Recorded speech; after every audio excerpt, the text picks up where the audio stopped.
Kasus dugaan penembakan yang menewaskan Bribtu Excel Mamuli menyisakan fakta baru. Korban diketahui bertugas bersama terduga pelaku, Brigpol Randi, dalam satu unit di Satreskrim Polres Bolang Mongondo Utara, Bolmut. Informasi tersebut diungkap keluarga korban saat menunggu proses autopsi di RS Bayangkara Manado. Keduanya diketahui merupakan rekan satu unit di Satreskrim dan sama-sama tergabung dalam unit reaksi cepat, URC, Resmob Polres Bolmut.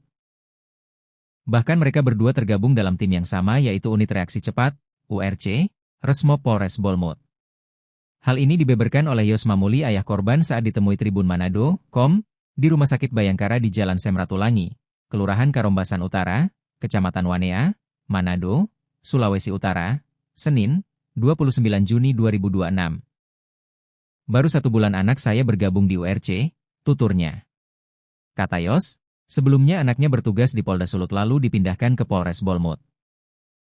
Di Bolmut anak saya bertugas di unit lantas setelah itu bertugas di Reskim dan terjadilah kejadian ini, ungkapnya.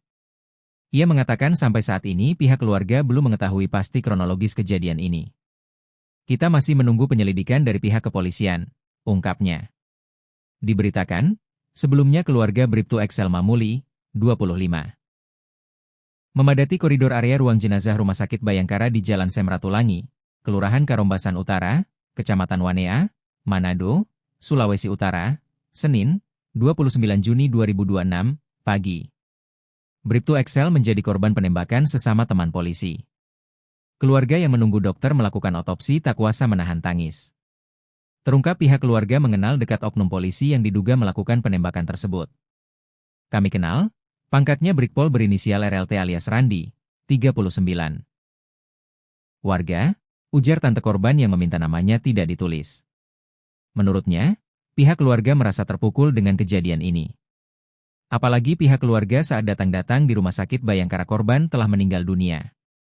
Kami sangat kaget mendapat informasi adik kami tertembak dan tidak bisa diselamatkan, tuturnya. Dia pun berharap kasus ini bisa diselidiki dengan tuntas oleh pihak kepolisian. Kami percayakan kasus ini kepada Polda Sulut untuk mengusut tuntas, pungkasnya.